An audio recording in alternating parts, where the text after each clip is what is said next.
I actually kind of like being by myself, to be honest. I think it's nice just being alone for a few hours. From the outside, looking inside, Yeah, it's usually just me and my sister. it is easy to make assumptions. If I got a job, I think I could do pretty good on my own. Assumptions about the kind of life Kenneth Buford lives, about the kind of kid he is. Grades, they're okay. I'm not the best student, but I'm not a bad one either. This is Kenneth's reality. His dad, Kenneth Sr., works the night shift, so this 14-year-old gets himself ready for school every day. There's a simplistic solitude to it all.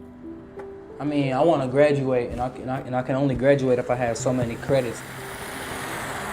You are looking at the reality of life for an untold number of teenagers in Nashville. And to be honest, I never thought that I would get caught.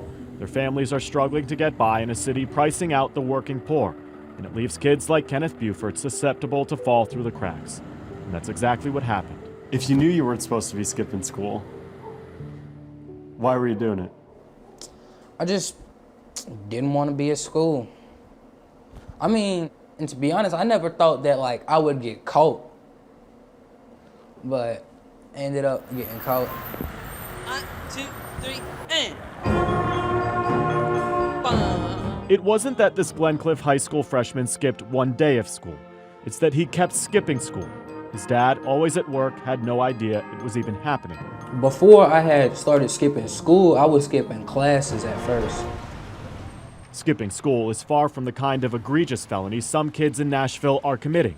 But consider this. Truancy is often how our city's youth first find their way into the juvenile justice system. Which is what happened to Kenneth when he got arrested earlier this year. What was it like when you got caught? I mean, when they actually arrested you? It was just dang, I just got caught. Were you scared? I wasn't really scared. I knew I was gonna go I knew I was gonna go home as soon as my dad came and got me. Everybody help me count out loud, okay? Encourage him. Start. So how do we catch them? 1, before or 2, even after they've fallen? 3. Keep it up, man. Lifting these kids back up has fallen to people like Marcel Hernandez 6. and his volunteers. Keep it up, keep it up. When Kenneth got picked up by police, a judge in juvenile court sent him here I'll get down there with y'all. to an 8-week intensive class with the group Be About Change. And pull up like that. Every 2-hour class first starts with a physical component. It's a little easier, from one man to another, to encourage and highlight those strengths in that kind of physical arena. There you go. But hey, great job, great form. Hey, I saw you improve your time from last week. So there's a positive reinforcement aspect of it too. Absolutely. You beat your time by 2 minutes. When Marcel Hernandez founded the group 4 years ago, Awesome. he had a simple vision: give kids who've committed crimes life skills they need to succeed. Would it help these kids if they had more role models in their lives?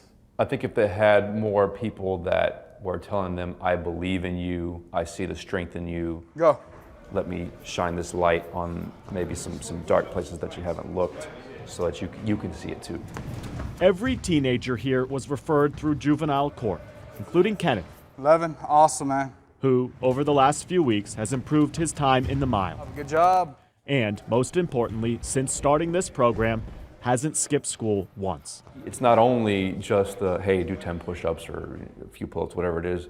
So we work on breathing.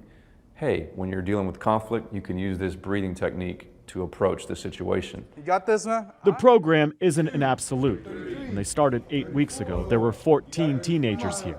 Inevitably, kids stopped coming, though. 10 have dropped out so far. Man. But so from what you've seen, it's possible to help these kids that have lost their way. Absolutely.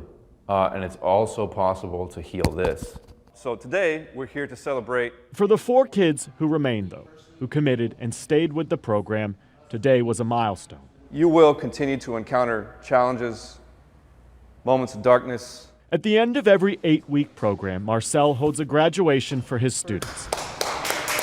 It gives kids like Kenneth a chance to be praised, which can be rare. I'm proud of my son. You know, this gave him an opportunity to be challenged, and he rose to the occasion, I think. And it gave these 4 teenagers, who were headed down the wrong path, something to feel good about. Why'd you stick with it? I don't know. I just felt like I needed to. Kenneth can make no assumptions about where his life goes from here.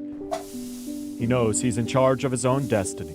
Yeah, there are definitely gangs, but I'm not a part of it. When he's by himself, though, he has a lot of time to think. If you wanted to, right now, could you get your hands on a gun?